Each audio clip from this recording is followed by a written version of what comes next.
85% of teens play video games, and 41% play on a daily basis. That's over 20 million teens. As a Twitch streamer and affiliate for the past 5 years, I've had mostly positive experiences online. However, this isn't the case for everyone. For other girls and people of color, gaming can be toxic. Hi, I'm Mattie, a NexGen member of Montgomery Community Media. Today I'll be talking with Ariana Yazdankha and Daniel Prettyman to discuss the reality of racism and sexism in online gaming for teens in Montgomery County, and what you need to know before logging on. So, thank you so much for both of you joining me today. My first question to both of you, how did you guys get into video games or streaming, and what are some of your favorite games to play? I've always enjoyed playing video games as a child. Ever since I was young, I started playing stuff like Mario Kart with my siblings. And then in the future, I just started playing like more bigger games like Minecraft and then so on. So this clip is of me and my friends playing on my Minecraft SMP called the Sugar SMP during quarantine. And SMP is a multiplayer server, and in this case, we had about 20 people on this server, and all of which were also in a Discord server together, so we would all hop on call when we would play. And during quarantine, we really had nothing to do. I was in 8th grade at the time, so obviously did not have as much work as I do in high school now. So we just spent our time playing Minecraft together, and a lot of my other friends who are in this clip, a lot of them used to stream, they don't do it anymore, but a lot of them would stream Minecraft and a lot of other games. And it was definitely a really popular game to play at the time because a lot of YouTubers were playing Minecraft, so it was like the it thing. Definitely got a lot of viewers out of it, so here it is.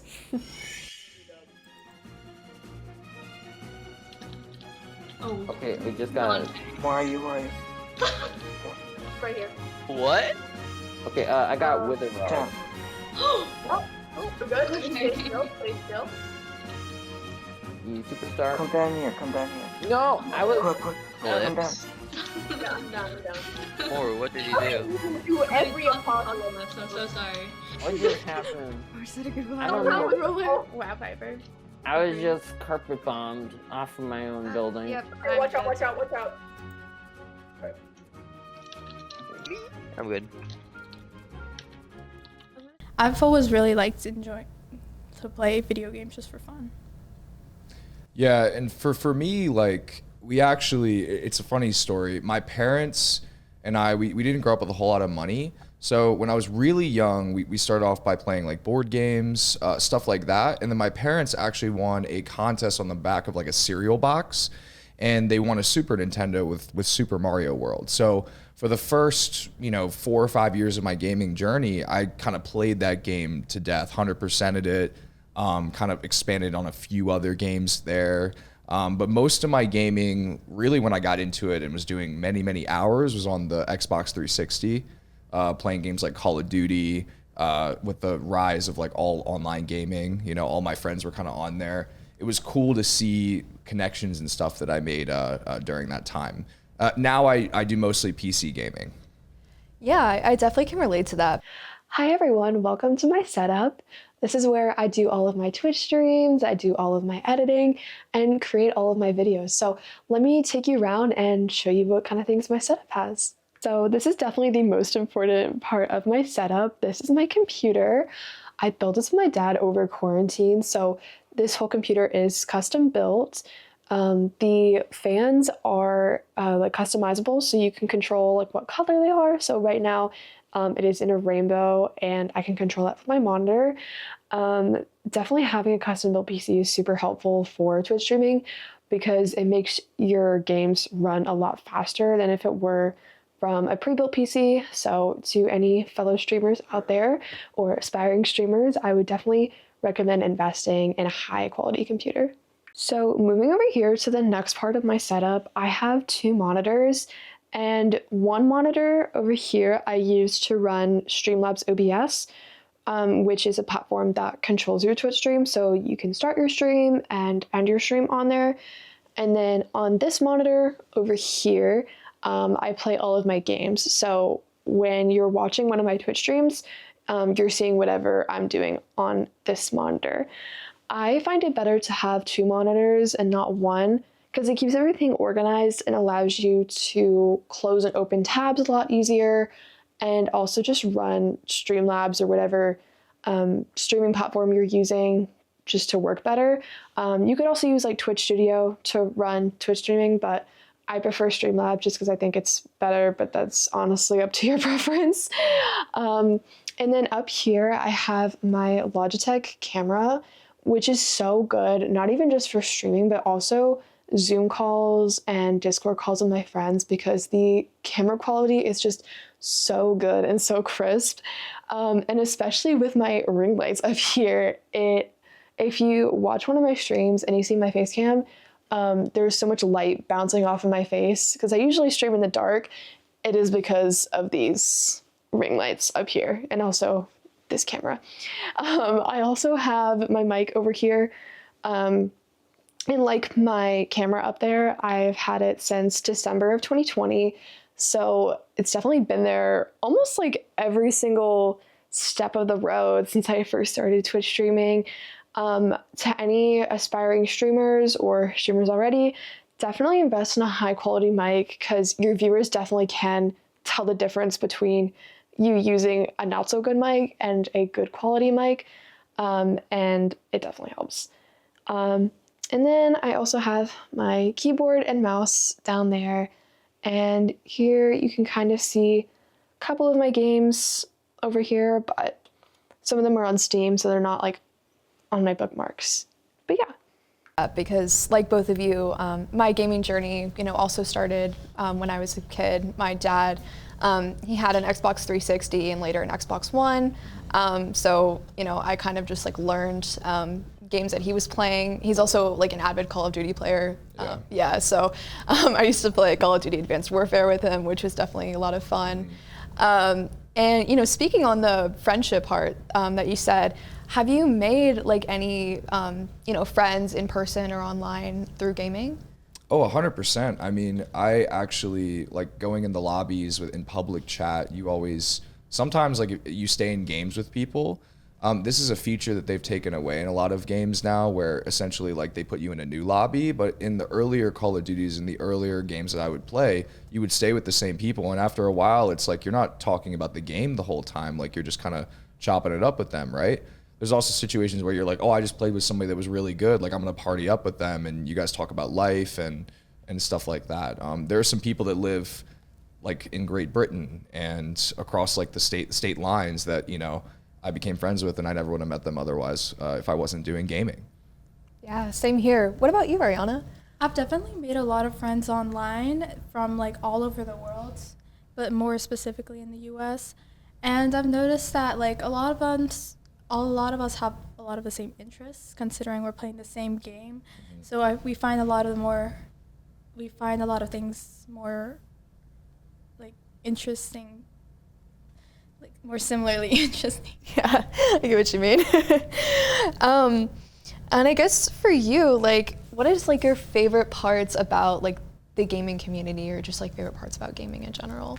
Well, I think what Ariana said was really great about having like similar interests. I think that when you're already on a game with somebody, that's like a similar interest right there. So like sometimes like when you meet somebody like in the wild, like, or just like in IRL, right? You talk with them, you get to know them, and you try to like kind of level with them in some way. But when you're already on the game, like it's like, hey, we both want to do this, we both want to play this game.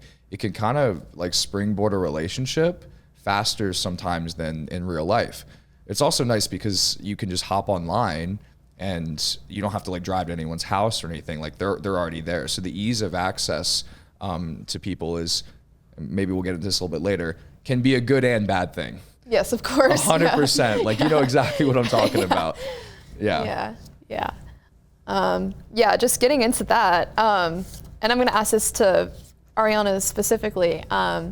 I guess what, like, as an Iranian American and as a girl, how has that like shaped your gaming experience? I've definitely had a lot of mixed experiences with online gaming, especially as a girl. I've had experiences where people are asking me if I'm a girl in voice chat and get super excited and then weird. And I feel sometimes very uncomfortable just being on voice chat because I'm a girl, because a lot of the people playing, they seem to have like a very interesting reaction that is not always appropriate. And I've definitely had experiences where people assume the worst of me or assume I'm bad at what I'm doing, like the game, or just say very inappropriate comments towards me and to me. Yeah, I've definitely experienced that as well. There have been times where I've played games such as like, Overwatch or Valorant, and I've had people, especially as I'm streaming, and they'll just be like, "Oh my God, it's a girl!" Like when they hear me like talking in voice chat. So I definitely don't talk a lot in voice chat anymore.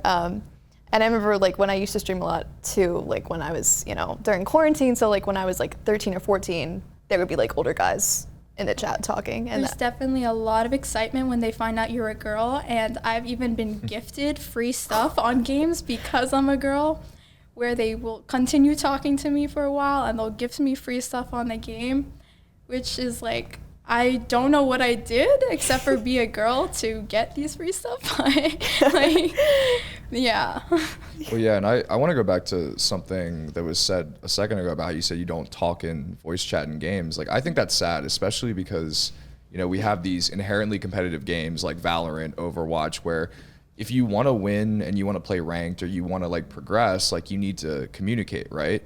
So I think it's tough for females that don't feel like they're comfortable talking in voice chat because of the things that, people that are in the game, whether it's men, whether it's women, whoever it is, are going to be saying certain things or acting a certain way. I mean, that's kind of the opposite of what those games are supposed to be.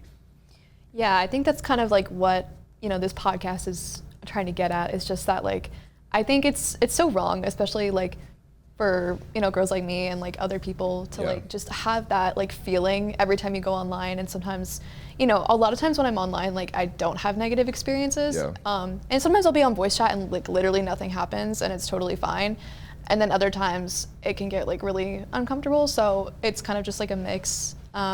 And this is more like you're talking about like public lobbies, right? Yeah, like public lobbies. Right. Yeah, like if you're with a full party of your friends, obviously like that's going to be like fine. Like if in Valorant you have like a 5 stack and you're just communicating in like Discord or something like that, you kind of do avoid that a little bit.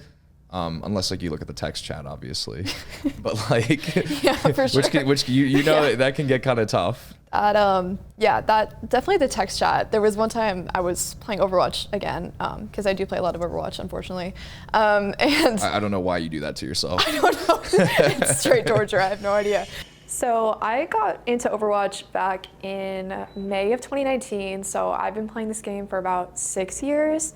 My rank has like fluctuated between like silver and plat, but honestly it's been kind of just like consistent most of the time I've been playing this game. As you can see in this clip, I'm playing a lot of D.Va, who is a tank hero, mainly a support hero, but in this case I switched over because my team needed it and needed more damage. Overwatch was definitely the main game that I played when I first started streaming, and even now, because a lot of my followers were Overwatch streamers or just Overwatch players. Definitely during Overwatch 1, it was a lot more popular on my channel because on Twitch, Overwatch 1 got a lot more traffic than Overwatch 2.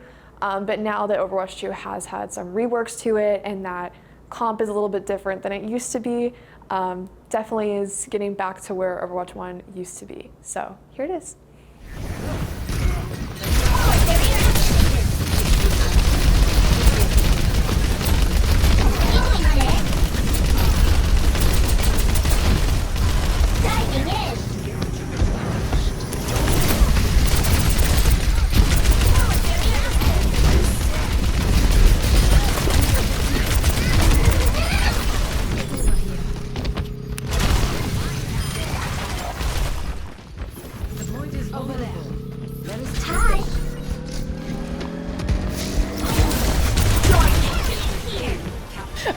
Yeah. But basically I was like playing tank and there was like a guy like on the other team and on my team as well. Like I wasn't doing very well because I guess I was just like out of it in the moment, and someone told me to get cancer and die. Yeah, classic. So, classic Overwatch move. Yeah, 0 out of 10, don't recommend. I guess, have you ever witnessed racism or sexism like firsthand, like while playing a game? Yeah, I know that you guys, like, so I obviously come from a slightly different time with gaming, and there was a game called Call of Duty Modern Warfare 2 that was released. I think it was 2007, 2008-ish time around there. And I mean, the voice chat in that game, I mean, it was a cesspool of just things that a lot of people would never say in public. And I think people realized very quickly that there's no recourse or any type of consequences for saying it, right? People were just like letting things out, almost like getting home from work and like blowing off steam. I mean, racism, homophobia, all of it was like on display. And I think that you see a lot of online posts about it, and people have kind of normalized it, like, oh, you know, kids these days, they don't understand what the Modern Warfare 2 COD lobbies were like, right? But I think it was during that time where these things were kind of normalized, and people look at them as like being okay because it's like, oh, it's just a COD lobby, right? But they don't realize the far-reaching effects that, like, you know, it can have on a community, as well as like maybe even outside of that community and in the world as a whole, right? So I think it turns certain people away from playing those games that otherwise maybe might have a good time with them. Yeah, definitely. Ariana, like, has there ever been times, I know you mentioned that like you've experienced like weird times playing games as well, like I have. Have there been any times where you've played a game and you've either like quitted your game or like you deleted your game because, you know, you've had like experiences like that and you just wanted to like decompress and just like get off the game? There were definitely rest periods between some of these games where I completely stopped using voice chat entirely, or just muted the voice chat because I'm hearing a lot of just inappropriate or negative things just because I'm a girl. And I've definitely heard a lot of homophobia, sexism, and racism through voice chat and texting chat because people think it's okay to hide behind the screen and just like say all this stuff thinking there's going to be no consequences to their actions, and that other people who are hearing this, they're not going to like say anything about it nor like have any thoughts about it. They would think it's just funny. And I agree with you. I think it's very normalized now, and that it's not, we can't normalize this kind of behavior. Otherwise, future generations are just going to continue to think it's okay, and it's just going to get worse and worse. Yeah, kind of piggybacking like off of what you're saying. I guess, Mr. Prettyman, like, what message would you give to parents who are kind of unsure about their kids being online and experiencing this?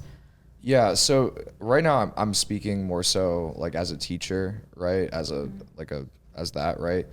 ESRB ratings seem to not really mean much anymore. That when I was a kid, I couldn't go to the store and like buy like an M-rated game. This is something that I think is often disregarded now. I'm not saying that if you buy an M-rated game, you should expect like this kind of behavior, but I think that, like, you know, parents should be aware of what kind of game their kid is buying. That's the first thing, right? So is it a game with online capabilities? Like, what kind of content is the kid consuming in the game? Because, you know, if you go to the store and if you buy something like Grand Theft Auto, it's like, okay, yeah, like I could probably imagine what's in that game, right? I go to the store, I'm like, okay, I'm playing a milsim, right? It's like, okay, well, if the parent's okay with the shooting and stuff like that, the parent needs to be aware of the online capabilities and the fact that there is voice chat and that, like, you know, it is a thing. I think there are a lot of parents that are just ignorant on it, and they realize after the fact that they've got their kids screaming through a headset in the other room, and they hear it and they're like, who are you talking to? It's like, oh, I'm talking to like someone with like some expletive name like 94, right? And it's like they're talking to like these grown men getting yelled at by grown men, and it's like some parents like don't realize it till after the fact, right? And I think it's up to them to realize what to do, like either to limit the time or to kind of pivot in a different direction. But they have to educate themselves on the games that their kids are playing. There are things that they can do to limit online play if that's a desire for them, but it sucks that they have to do that, right? There are games doing a lot of things you guys are aware of, like there are certain games recording voice chat. There are certain games that like keep tabs on things to like ban people that are like obviously not going against TOS. I have mixed emotions about that personally because like obviously like everything I'm saying is being recorded, and you know, does it really, the ends really justify the means in that sort of thing? So really, to answer your question, parents need to educate themselves on the games that their kids are playing. That's the biggest thing. Yeah, for sure. And I guess as a teacher as well, like, have you noticed, kids buying these like M-rated games or like playing mature games? Have they experienced like more harassment online, or do you think they're like maturing quicker because they have unrestricted like internet access? Well, I want to kind of answer your question in a little bit a different way, because I think for sure you guys talked about obviously the experience as a woman online. I think sometimes like there are grown men who create 18 plus Discord servers. They want to play with adults, right? And sometimes they will obviously be playing with a minor and treat the minor with a lot of disrespect and not really be nice to them, right? So there's a little bit of parallels between like playing as like a young kid in an adult game as well as like playing as a woman, because they're quote unquote not welcome in this community in the eyes of some people, right? So that's the first thing. And then the second part of your question was asking whether basically sorry, I like forgot it. I'm so sorry. I'll pivot from no, I just think that's my bad. I think the point is like I mean these kids, whether or not like the kids should be able to play the games is not really. It was about buying games. Yes, buying games. That's what it was. Yeah. So whether are you asking whether they should be able to buy the games or not? Yeah. Well, like, do you think are your students like? Do you think they're like maturing quicker by like having like I see what you're asking. Unrestricted like internet access, or 100%. I think that it's not even just games. It's like the media that we consume in general. I mean, there's so much stuff that you guys are exposed to that I just wasn't exposed to, like when I was a kid, right? There are ways that people are making money now that we never had when I was a kid, right? So some of these things, like the fact that you guys are exposed to that, I think is kind of sucks because it takes away from being a kid. And I think that that's really important for guys around your age, guys and girls and everybody around your age. Yeah, and obviously being younger and being 17, do you think that there's anything that like local governments or just gaming companies? I know Mr. Prettyman mentioned that there's certain games avoiding like the recording voice chats and that sort of thing. Do you think there's like anything else that those kinds of companies or governments can do to like fix that? I think that now with like AI capabilities and everything, I think we should indicate how AI can possibly track like this bad language or some kind of like, if they can tell somehow if there's like hate crimes going on through voice chat or text chat and everything. I feel like AI can help in a big factor, especially if it's becoming such a big thing in our world now. I feel like it could be used to track all that without having to use so many like people to do it if that's what they're worried about. And additionally, I've also noticed like a lot of things with younger kids maturing a lot, and I've had an experience with a 5-year-old who was cursing me out on a game, and this was like a shooting game. This was Fortnite. And I was shocked because I'm very surprised that parents are allowing kids to play such violent games, especially as a young child. They're still developing, especially their brain. Like a person's brain will not develop until you're like a lot older, obviously. Yeah. But when you are younger, it's a lot easier to mold someone's brain. So a kid will start thinking some things are okay because they hear it online. Yeah, of course. And I guess, like, what do you think other teens should do if they see harassment online? I think there should be better ways of reporting it, and I think they should make sure they're reporting this behavior. And if it's on text or something, if it's possible to get some kind of proof or anything, because sometimes there are companies that won't do anything about it. And like I've definitely had that happen to me. Well, the company won't ban them or anything. So it's better to have some kind of proof or something. For example, if you're a Twitch streamer, you're already recording, so you could get that little snippet and make sure you're sending it to the company or like that kind of stuff. Yeah. Mm-hmm. Yeah, what do you think on this? I think what Riot does is really great. With like obviously League and Valorant and stuff like that. The report system is great, especially if you're reporting a cheater. They will like almost ban the person like in real time, right? Obviously with text chat, like you can look at all that stuff's being recorded. So I think if companies do a little bit more like what Riot does, maybe not a kernel level anti-cheat that has to always be running on your computer all the time. I think we can do some good things without doing that. But having some form of anti-cheat, some form of reporting software that's reliable, that is actually monitored by real people. So I know you talked a little bit about AI, but I think the AI at its current stage still needs to be checked, right? Yeah. It needs to be both. You can't just have an AI run it for you, right? So the company needs to invest resources, and whether or not they want to do the money, I think says a lot about the company. I think AI can help have a warning sign on like the chat or the voice, and then we can have a real person check up on it 100%. And just to double check that it's a real thing. Because I know like as like we're still developing AI, they're not fully accurate about everything. So it's definitely great to have a person to help double check on that. Yeah, they should have both tools for sure. Yeah. Yeah. Well, I think that's all we have time for today. But thank you so much for both of you for joining me. And I'm so glad I got to hear both of your perspectives on this, because it's definitely very interesting to hear about it, obviously from, a teacher's point of view and, a student and like. 2 generations of gaming. Yeah, 2 generations of gamers, exactly. Yeah. So. Thank you so much. Thank you for having us. Of course. To everyone watching this, if you ever see any toxic behavior online, remember to use in-game features such as report buttons or to reach out to customer support. As for parents, you can keep your children safe by moderating their online activity and setting time limits or certain restrictions on apps made for older audiences. Guides on how to approach harassment online are also readily available through the Anti-Defamation League's website at www.adl.org. I invite all of you to join this conversation on social media by using hashtag GameOverPodcastMCM to raise awareness to the toxicity millions of girls and people of color experience every day. Tune in next time to hear about other key issues in Montgomery County.